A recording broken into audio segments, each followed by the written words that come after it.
টিডি বাংলা ইউটিউব চ্যানেলে আপনাদের সকলকে স্বাগত জানাই।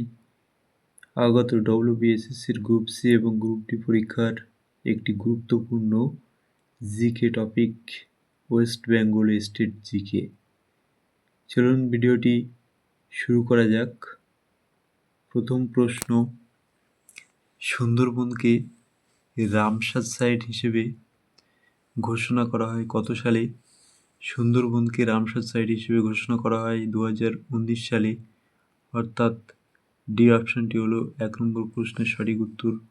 2 নম্বর প্রশ্ন, মুকুটমণিপুর বাঁধ কোন নদীর উপরে অবস্থিত? মুকুটমণিপুর বাঁধটি কংসাবতী নদীর উপরে অবস্থিত। ডি অপশনটি হলো 2 নম্বর প্রশ্নের সঠিক উত্তর। 3 নম্বর প্রশ্ন, নিম্নলিখিত কোন নদী পশ্চিমবঙ্গ এবং আসামকে বিভক্ত করে? সংকোষ নদী পশ্চিমবঙ্গ এবং আসামকে বিভক্ত করে। বি অপশনটি হলো 3 নম্বর প্রশ্নের সঠিক উত্তর। পশ্চিমবঙ্গের অভ্র উৎপাদনকারী জেলা হলো কোনটি? পশ্চিমবঙ্গের অভ্র উৎপাদনকারী জেলা হলো পুরুলিয়া।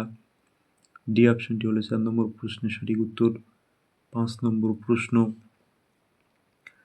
2011 সালের আদমশুমারি রিপোর্ট অনুযায়ী মোট জনসংখ্যার নিরিখে ভারতে পশ্চিমবঙ্গের স্থান হলো চতুর্থ।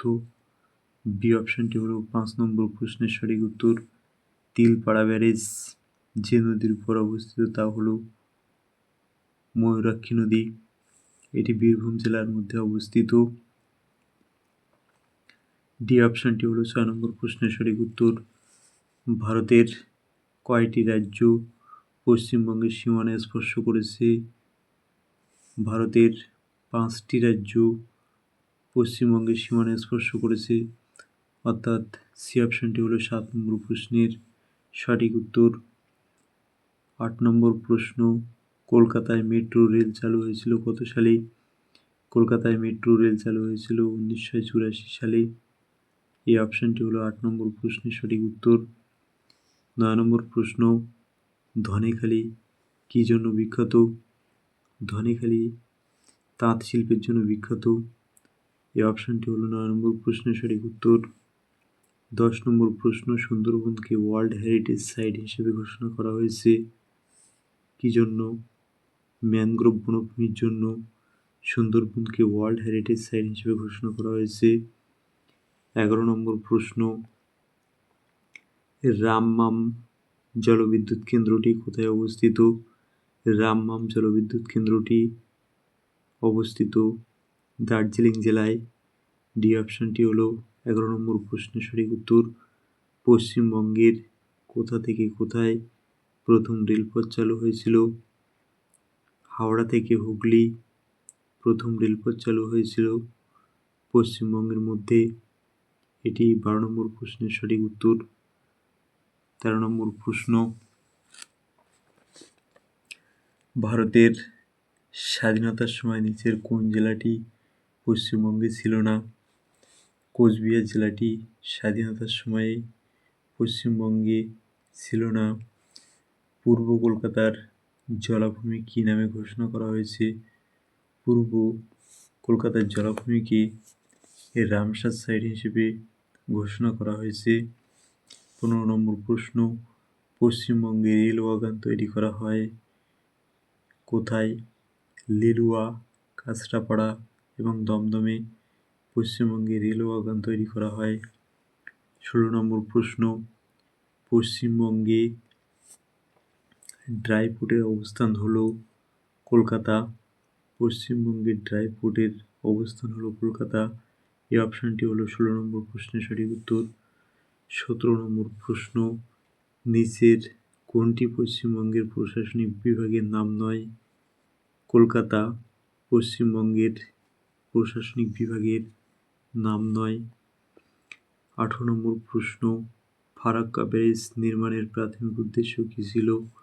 ফারাক্কা ব্যারেজ নির্মাণের প্রাথমিক উদ্দেশ্য ছিল হুগলি নদীতে জলের যোগান বৃদ্ধি। ডি অপশানটি হলো 18 নম্বর প্রশ্নের সঠিক উত্তর। 19 নম্বর প্রশ্ন, পশ্চিমবঙ্গের কোন জেলার উপর দিয়ে কর্কট ক্রান্তি রেখা গিয়েছে? পশ্চিমবঙ্গের নদিয়া জেলার উপর দিয়ে কর্কট ক্রান্তি রেখা গিয়েছে। 20 নম্বর প্রশ্ন, পশ্চিমবঙ্গে কোন ধরনের জলবায়ু অনুভূত হয়? ক্রান্তীয় মৌসুমী বায়ু পশ্চিমবঙ্গের জলবায়ুতে অনুভূত হয়। 21 নম্বর প্রশ্ন, পশ্চিমবঙ্গের রাজধানী অবস্থিতি কোথায়? অর্থাৎ পশ্চিমবঙ্গের রাজধানী হলো কলকাতা। কলকাতার অবস্থিতি কর্কট ক্রান্তির নিকট। পশ্চিমবঙ্গের পশ্চিমাংশের দীর্ঘতম নদী হল দামোদর নদী। বি অপশনটি হলো 22 নম্বর প্রশ্নের সঠিক উত্তর। 23 নম্বর প্রশ্ন, সিঙ্গালীলা জাতীয় উদ্যান পশ্চিমবঙ্গের কোন জেলায় অবস্থিত? সিঙ্গালীলা জাতীয় উদ্যানটি পশ্চিমবঙ্গের দার্জিলিং জেলায় অবস্থিত। 24 নম্বর প্রশ্ন, পশ্চিমবঙ্গের উত্তর প্রবাহী নদী হল তিস্তা, জলঢাকা, রায়ডাক। 25 নম্বর প্রশ্ন, পশ্চিমবঙ্গের সুন্দরবনের মাটি হল লবণাক্ত কাদামাটি। বি অপশনটি হলো 25 নম্বর প্রশ্নের সঠিক উত্তর। দার্জিলিং হিমালয়ান রেলওয়ে কত সালে ওয়ার্ল্ড হেরিটেজ সাইট বলে বিবেচিত হয়? 1999 খ্রিস্টাব্দে Darjeeling Himalayan railway world heritage site বলে বিবেচিত হয়। পাট চাষের প্রধান ক্ষেত্র হল পশ্চিমবঙ্গ। 28 নম্বর প্রশ্ন, খড়গপুরে রেলের কারখানা নির্মিত হয়েছিল 1900 খ্রিস্টাব্দে। 29 নম্বর প্রশ্ন, পশ্চিমবঙ্গে সাক্ষরতার হার হল 77%। 2001 সালের আদমশুমারিতে পশ্চিমবঙ্গের নারী শিক্ষার হার হল 59.61%। এই অপশনটি হলো 30 নম্বর প্রশ্নের সঠিক উত্তর। 31 নম্বর প্রশ্ন, হলদিয়া একটি পেট্রোকেমিক্যাল শিল্পকেন্দ্র।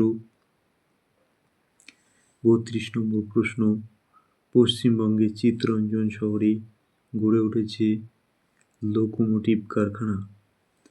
33 নম্বর প্রশ্ন, কোন লৌহ ইস্পাত কারখানাটিকে ভারতের রুড় বলা হয়? দুর্গাপুর লৌহ ইস্পাত কারখানাটিকে ভারতের রুড় বলা হয়। 34 নম্বর প্রশ্ন, 2001 সালের আদমশুমারি অনুযায়ী পশ্চিমবঙ্গের জেলাগুলির মধ্যে কোথায় লিঙ্গ অনুপাত সবচেয়ে কম? কলকাতায় লিঙ্গ অনুপাত সবচেয়ে কম। 35 নম্বর প্রশ্ন, সুন্দরবনকে কোন সালে ওয়ার্ল্ড হেরিটেজ সাইট হিসেবে ঘোষণা করা হয়েছে? 1987 সালে সুন্দরবনকে ওয়ার্ল্ড হেরিটেজ সাইট হিসেবে ঘোষণা করা হয়েছে। 36 নম্বর প্রশ্ন, বর্তমানে পশ্চিমবঙ্গে মোট জেলার সংখ্যা হল 23টি। 37 নম্বর প্রশ্ন, পশ্চিমবঙ্গে রেশম শিল্পের প্রধান জেলা হল মুর্শিদাবাদ। 38 নম্বর প্রশ্ন, পশ্চিমবঙ্গের কোন জেলায় মহিলাদের সাক্ষরতার হার সবচেয়ে কম? পুরুলিয়া জেলায় সাক্ষরতার হার সবচেয়ে কম। 39 নম্বর প্রশ্ন, ভারতের কোন শহরে ভূগর্ভস্থ ট্রেন প্রথম চালু করা হয়েছে? কলকাতা শহরে ভূগর্ভস্থ ট্রেন প্রথম চালু করা হয়। বরাকর নিম্নলিখিত ড্যাশ নদীর শাখা নদী? দামোদর নদীর শাখা নদী। অর্থাৎ সি অপশনটি হল 40 নম্বর প্রশ্নের সঠিক উত্তর। 41 নম্বর প্রশ্ন, পশ্চিমবঙ্গের কোন শহরকে উত্তর পূর্ব ভারতের প্রবেশ দ্বার শহর বলা হয়? শিলিগুড়ি, শহরকে উত্তর পূর্ব ভারতের প্রবেশদ্বার শহর বলা হয়? 42 নম্বর প্রশ্ন, পশ্চিমবঙ্গ মানব উন্নয়ন প্রতিবেদন প্রথম কবে প্রকাশিত হয়? পশ্চিমবঙ্গে মানব উন্নয়ন প্রতিবেদন 2004 সালে প্রকাশিত হয়। পশ্চিমবঙ্গের সর্বোচ্চ স্থান হল সান্দাকফু, 3636 মিটার উচ্চতা। পশ্চিমবঙ্গের বনের আওতাভুক্ত এলাকা অনুপাত হল 13.5%। জলঢাকা নদীর উৎস হল বিটাং হ্রদ। 46 নম্বর প্রশ্ন, পশ্চিমবঙ্গে গঙ্গার উত্তরের অঞ্চলটি কী নামে পরিচিত? পশ্চিমবঙ্গে গঙ্গার উত্তরের অঞ্চলটি বরেন্দ্র ভূমি নামে পরিচিত। বঙ্গভঙ্গের সময় কোন বাঙালি কবি বান এসেছে মরাগাঙে গানটি রচনা করেন? বিশ্বকবি রবীন্দ্রনাথ ঠাকুর একজন বাঙালি কবি।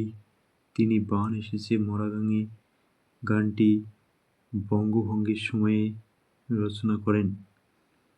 48 নম্বর প্রশ্ন, শেরি বাংলা কাকে বলা হতো? ফজলুল হককে শেরি বাংলা বলা হতো। 49 নম্বর প্রশ্ন, বিক্রমশিলা বিহার কে স্থাপন করেন? বিক্রমশিলা বিহার স্থাপন করেন ধর্মপাল। 50 নম্বর প্রশ্ন, শরৎচন্দ্র চট্টোপাধ্যায় তার কোন কাহিনীতে ভারতের বিপ্লবী আন্দোলনের স্পষ্ট প্রতিফলন লক্ষ্য করা গিয়েছিল? পথের দাবি কাহিনীতে ভারতের বিপ্লবী আন্দোলনের স্পষ্ট প্রতিফলন লক্ষ্য করা গিয়েছিল। 51 নম্বর প্রশ্ন, এপ্রিল মাসে কোথায় ঝড় বৃষ্টির আশঙ্কা খুব বেশি? পশ্চিমবঙ্গে এপ্রিল মাসে ঝড় বৃষ্টির আশঙ্কা খুব বেশি। ইন্ডিয়া ইন্ডিপেন্ডেন্স লীগের সঙ্গে কে জড়িত ছিলেন? রাসবিহারী বসু ইন্ডিয়া ইন্ডিপেন্ডেন্স লীগের সঙ্গে জড়িত ছিলেন। 52 নম্বর প্রশ্নের সঠিক উত্তর হল ডি অপশানটি। 53 নম্বর প্রশ্ন, পশ্চিমবঙ্গ সরকারের সবুজ সাথী প্রকল্প সরকার পোষিত মাদ্রাসা বিদ্যালয়ের কোন শ্রেণীতে পাঠরত ছাত্রছাত্রীদের সাইকেল বিতরণ করা হয়? নবম শ্রেণী থেকে দ্বাদশ শ্রেণী পর্যন্ত ছাত্রছাত্রীদের সাইকেল বিতরণ করা হয়। অর্থাৎ ডি অপশানটি হলো 53 নম্বর প্রশ্নের সঠিক উত্তর। 54 নম্বর প্রশ্ন, কে তত্ত্ববোধিনী সভার প্রতিষ্ঠাতা ছিলেন? দেবেন্দ্রনাথ ঠাকুর তত্ত্ববোধিনী সভার প্রতিষ্ঠাতা ছিলেন। গঞ্জাম লিপিতে কোন রাজার কীর্তি ও কাহিনী বর্ণিত আছে? 55 নম্বর প্রশ্নের সঠিক উত্তর হল শশাঙ্ক। গঞ্জাম লিপিতে শশাঙ্কের কীর্তি কাহিনী বর্ণিত আছে। 56 নম্বর প্রশ্ন, অমৃতবাজার পত্রিকার প্রথম সম্পাদক কে ছিলেন? অমৃতবাজার পত্রিকার প্রথম সম্পাদক ছিলেন শিশির কুমার ঘোষ। সতীদাহ প্রথা নিষিদ্ধকরণের সময় কে গভর্নর জেনারেল ছিলেন? সতীদাহ প্রথা নিষিদ্ধকরণের সময় লর্ড বেন্টিঙ্ক গভর্নর জেনারেল ছিলেন। ঢাকা অনুশীলন সমিতি কে প্রতিষ্ঠা করেন? ঢাকা অনুশীলন সমিতি প্রতিষ্ঠা করেন পুলেন বিহারী দাস। 59 নম্বর প্রশ্ন, বাঁকুড়া ঘোড়া নামক বিখ্যাত পোড়ামাটির ঘোড়াটি কোন গ্রামে তৈরি হয়? এটি পাঁচমুড়া গ্রামে তৈরি হয়। এই অপশানটি হলো সঠিক উত্তর। 60 নম্বর প্রশ্ন, নিম্নোক্ত কোন ধর্মীয় সংস্কার আন্দোলন ভারতীয় জাতীয়তাবাদকে প্রভাবিত করেছিল? ব্রাহ্ম সমাজ, আর্য সমাজ, রামকৃষ্ণ মিশন। উপরিউক্ত এই তিনটি অপশানই হলো সঠিক উত্তর, অর্থাৎ উপরিউক্ত সবকটি। 61 নম্বর প্রশ্ন, ভারতের পাট গবেষণাগার কেন্দ্রটি কোথায় অবস্থিত? ভারতের পাট গবেষণাগার কেন্দ্রটি ব্যারাকপুরে অবস্থিত। প্রথম কোন বাঙালি লেখক জ্ঞানপীঠ পুরস্কার পেয়েছিলেন? প্রথম বাঙালি লেখক তারাশঙ্কর বন্দ্যোপাধ্যায় জ্ঞানপীঠ পুরস্কার পেয়েছিলেন। কোন জায়গাকে সাঁওতালরা দামিনী কুহ বলতো? রাজমহল পাহাড়কে সাঁওতালরা দামিন-ই-কুহ বলতো। 64 নম্বর প্রশ্ন, বিখ্যাত ছবি ভারত মাতা কে এঁকেছিলেন? অবনীন্দ্রনাথ ঠাকুর ভারত মাতার চিত্র এঁকেছিলেন। 65 নম্বর প্রশ্ন, সুন্দরবনের সীমানা নির্দেশ করেছিলেন ডাম্পিয়ার ও হজেস। সুন্দরবনের সীমানা নির্দেশ করেছিলেন। সুন্দরবনকে রামসার সাইট হিসেবে ঘোষণা করা হয়েছে কত সালে? 2019 সালে সুন্দরবনকে রামসার সাইট হিসেবে ঘোষণা করা হয়েছে। 67 নম্বর প্রশ্ন, পশ্চিমবঙ্গের কোথা থেকে কোথায় প্রথম রেলপথ চালু হয়েছিল? হাওড়া থেকে হুগলি। পশ্চিমবঙ্গের হাওড়া থেকে হুগলি প্রথম রেলপথ চালু হয়েছিল। 68 নম্বর প্রশ্ন, পূর্ব কলকাতার জলাভূমিকে কী নামে ঘোষণা করা হয়েছে? পূর্ব কলকাতার জলাভূমিকে রামসার সাইট হিসেবে ঘোষণা করা হয়েছে। 69 নম্বর প্রশ্ন, পশ্চিমবঙ্গের সর্বোচ্চ পর্বতশৃঙ্গ কোনটি এবং এটি কোন পর্বতশ্রেণীতে অবস্থিত? সান্দাকফু হচ্ছে পশ্চিমবঙ্গের সর্বোচ্চ পর্বতশৃঙ্গ। এটি সিঙ্গালিলা পর্বতশ্রেণীতে অবস্থিত। 70 নম্বর প্রশ্ন, বাংলা থিয়েটারের জনক কাকে বলা হয়? বাংলা থিয়েটারের জনক বলা হয় গিরিশচন্দ্র ঘোষকে। প্রিয় শিক্ষার্থী, এই ছিল আপাতত আজকের ভিডিওটি হেল্পফুল মনে হলে ভিডিওটিতে একটি লাইক করে চ্যানেলটি সাবস্ক্রাইব করে সঙ্গে থাকতে ভুলবেন না। দেখা হচ্ছে পরবর্তী ভিডিওতে। ধন্যবাদ।